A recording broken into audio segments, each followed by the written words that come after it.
इस सभी संविधान संशोधन के बारे में जितने भी आज तक हो चुके हैं, तो पहला संविधान संशोधन क्यों हुआ था? राज्य को सामाजिक पिछड़ा वर्गों की उन्नति के लिए प्रवेश विशेष प्रावधान करने का अधिकार दिया गया था। 9वीं अनुसूची जोड़ी गई थी। टिप्पणी थी चौथे संशोधन अधिनियम 1955 में 9वीं अनुसूची में कुछ और अधिनियम शामिल किए गए थे। 17वें संविधान संशोधन 1964 में 9वीं अनुसूची में 44 अधिनियम शामिल किए गए थे। 29 संशोधन अधिनियम 1972 में भूमि सुधार में दो केरल अधिनियमों को 9वीं अनुसूची में शामिल किया गया था। 34वें संशोधन अधिनियम 1974 में विभिन्न राज्यों के 20 और भूमि सुधार अधिनियमों को 9वीं सूची में शामिल किया गया था। अनुच्छेद 19(1) में भाषण और अभिव्यक्ति की स्वतंत्रता पर प्रतिबंधों के 3 और आधार जोड़े गए थे। सार्वजनिक व्यवस्था, विदेशी राज्यों के साथ मैत्रीपूर्ण संबंध और किसी अपराध के लिए उकसाना। प्रतिबंधों को उचित और न्यायसंगत बनाया गया है। किसी व्यवसाय पर व्यापार या राष्ट्रीयकरण करने के राज्य के कदम की वैधता का परिचय दिया गया और इसे व्यापार और व्यापार के अधिकार के उल्लंघन के आधार पर अमान्य नहीं किया जाएगा। दूसरा संशोधन था 1952 का। लोकसभा में प्रतिनिधित्व के पैमाने को यह कहते हुए फिर से समायोजित किया गया कि एक सदस्य 7.5 लाख से अधिक लोगों का भी प्रतिनिधित्व कर सकता है। 7वां संशोधन था 1956 का, जो 2 या 2 से अधिक राज्यों के लिए एक समान उच्च न्यायालय रखने का प्रावधान पेश किया गया। और क्लास ABCD राज्यों का उन्मूलन 14 राज्य और 6 केंद्रशासित प्रदेश बनाए गए। केंद्र शासित प्रदेश का परिचय दिया गया। 9वां संशोधन अधिनियम 1960 का था। पाकिस्तान के साथ एक समझौते के परिणाम स्वरूप भारतीय क्षेत्र में समायोजन भारत पाक समझौता 1958। बेरूबारी संघ पश्चिम बंगाल के भारतीय क्षेत्र को पाकिस्तान को सौंपना। और 10वां संशोधन 1961 का था। दादरा नगर हवेली को केंद्र शासित प्रदेश के रूप में भारतीय संघ में शामिल किया गया। और 12वां संशोधन था, ये कौन सा था? ये था 10वां, ये 12वां था। 12वां संशोधन 1962 का था। गोवा, दमन और दीव को केंद्र शासित प्रदेश के रूप में भारतीय संघ में शामिल किया जाना। 13वां संशोधन अधिनियम था 1962 का। नागालैंड का गठन अनुच्छेद 371 के तहत विशेष दर्जे के साथ किया गया।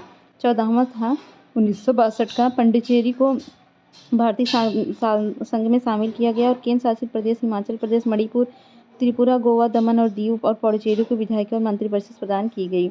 19वां संशोधन अधिनियम 1966 का था। चुनाव न्यायाधिकरणों की व्यवस्था समाप्त कर दी गई और उच्च न्यायालयों को चुनाव याचिकाएं सुनने की शक्ति दे दी गई। 21वां संशोधन अधिनियम 1967 का था। सिंधी भाषा भारतीय संविधान की 8वीं अनुसूची में शामिल की गई। 24वां संशोधन अधिनियम 1971 का था। संवैधानिक संशोधन विधेयक पर राष्ट्रपति की सहमति अनिवार्य कर दी गई। 25वां संशोधन अधिनियम 1971 का था। संपत्ति को मौलिक अधिकार कम कर दिया गया। 26वां संशोधन अधिनियम 1971 का था। रियासत के पूर्व शासकों के प्रीवी पर्स और विशेषाधिकार समाप्त कर दिए गए।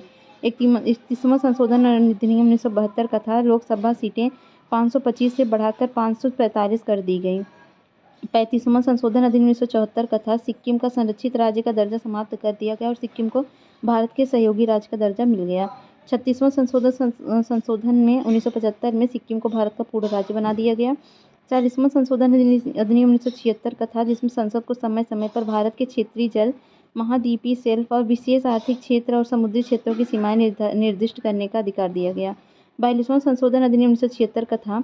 चूंकि 42वां संविधान संशोधन भारतीय संविधान का सबसे व्यापक संशोधन, इसे मिनी संविधान कहा जाता है। उम्मीदवार इसके लिए बारे में लिंक किए गए, मतलब इसमें बहुत ज़्यादा है। 44वां जानते हैं, यह जनता सरकार द्वारा अधिनियमित भारतीय संविधान में महत्वपूर्ण संशोधन में से एक है। उम्मीदवार तो आगे अब इसको हम बताएंगे आपको विस्तार से। 52वां संविधान संशोधन अधिनियम 1985 का दल बदल विरोधी कानूनों का प्रावधान करते हुए एक 10वीं अनुसूची को जोड़ी गई। उम्मीदवार तो यहाँ पर हम हमको बताएंगे 10वीं अनुसूची क्या होती है।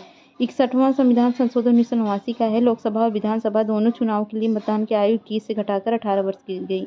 65वां संविधान संशोधन अधिनियम 1990 का है, जिसमें SC/ST के लिए बहुसदस्यीय राष्ट्रीय आयोग की स्थापना की गई और SC और ST के लिए एक विशेष अधिकारी कार्यालय हटा दिया गया। उम्मीदवार इन राष्ट्रीय आयोगों के बारे में नीचे दिए गए लिंक से पढ़ सकते हैं, जिसको हम आपको बाद में बता देंगे।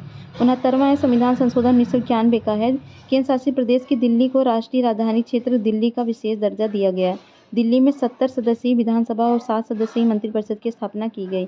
71वां संशोधन अधिनियम 1992 का, जिसमें कोंकणी, मणिपुरी और नेपाली भाषाओं को संविधान की 8वीं अनुसूची में जोड़ा गया। आधिकारिक भाषाओं की कुल संख्या बढ़कर 18 हो गई। और 73वां संविधान संशोधन 1992 का था, जिसमें पंचायती राज संस्थाओं को संवैधानिक दर्जा दिया गया और पंचायती राज संस्थाओं में और उनसे संबंधित प्रावधानों को मान्यता देने के लिए भारतीय संविधान में एक नई भाग 9वां और 11वीं अनुसूची जोड़ी गई। 54वां संविधान संशोधन 1992 का है, जिसमें शहरी स्थानीय निकायों को संवैधानिक दर्जा दिया गया। भारतीय संविधान में एक नया भाग 9A और 12वीं अनुसूची जोड़ी गई। 86वां संविधान संशोधन 2002 का है, जिसमें प्रारंभिक शिक्षा को मौलिक अधिकार बनाया गया और 6 से 14 वर्ष के बच्चों के लिए निःशुल्क और अनिवार्य शिक्षा दिया गया। अनुच्छेद 51A के तहत एक नया मौलिक कर्तव्य जोड़ा गया और मौलिक कर्तव्य आप जानते हैं 11वां वाला था, बच्चों के लिए फ्री एजुकेशन। सेवा कर का प्रावधान अनुच्छेद 268A के तहत किया गया था, जिस सेवा कर द्वारा संघ द्वारा लगाया जाता है और संघ द्वारा राज्यों द्वारा एकत्र किया जाता है। संघ द्वारा लगता है और राज्यों द्वारा एकत्रित होता है। 52वां संशोधन अधिनियम 2003 था, जो बोडो, डोंगरी, मैथिली, संथाली को 8वीं अनुसूची में जोड़ा गया। कुल आधिकारिक भाषाएं 18 से बढ़कर कितनी हो गई? 22 हो गई। 95 संविधान संशोधन अधिनियम 2009 था, जिसमें अनुसूचित जाति, अनुसूचित जनजाति के लिए सीटों के आरक्षण और लोकसभा और राज्यसभा विधानसभा में एंग्लो इंडियन के लिए विशेष प्रतिनिधित्व को 10 साल की अवधि के लिए यानी 2020 तक बढ़ा दिया गया। 97 संशोधन अधिनियम 2011 का था, सहकारी कर्म समितियों को संवैधानिक दर्जा दिया गया और सहकारी समितियां बनाने का अधिकार मौलिक अधिकार बना। और सहकारी समितियों को बढ़ावा देने के लिए राज्य के नीति निर्देशक एक सिद्धांत 43B और सहकारी समितियों के लिए संविधान में एक नया भाग 9B जोड़ा गया। 100वां संविधान अधिनियम 2015 है। भारत और बांग्लादेश के बीच भूमि सीमा समझौते 1974 को आगे बढ़ाने के लिए बांग्लादेश के साथ कुछ क्षेत्रों के आदान प्रदान का उल्लेख किया गया। भारतीय संविधान की पहली अनुसूची में 4 राज्य असम, पश्चिम बंगाल, मेघालय के क्षेत्रों से संबंधित प्रावधानों में संशोधन किया गया। 101वां संविधान संशोधन 2016 का था, वस्तु एवं सेवा कर लागू किया गया। लिंक दिए गए लेख में आपको मैं बताऊंगी जीएसटी को। 102वां संविधान संशोधन 2018 का, जिसमें राष्ट्रीय पिछड़ा वर्ग आयोग को संवैधानिक दर्जा प्रदान किया गया। 103वां संविधान संशोधन 2019 का, अनुच्छेद 15 के खंड 4 और 5 में लिखित वर्गों के अलावा अन्य वर्गों के नागरिकों के आर्थिक रूप से कमजोर वर्गों के लिए अधिकतम 10% आरक्षण यानी नागरिकों के सामाजिक शैक्षणिक रूप से पिछड़े वर्गों, अनुसूचित जनजाति, अनुसूचित जनजातियों के लिए जनजातियां जोड़ी गई। IAS परीक्षा के इच्छुक उम्मीदवार तो ठीक है, थोड़ा ऐड है। 104वां संविधान संशोधन 2020 का, लोकसभा और राज्य विधानसभाओं में SC और ST के सीटों की समाप्ति की समय सीमा पर 70 साल से बढ़कर 80 साल कर दी गई। लोकसभा और राज्य विधानसभाओं में एंग्लो इंडियन समुदाय के लिए आरक्षित सीटें हटा दी गई।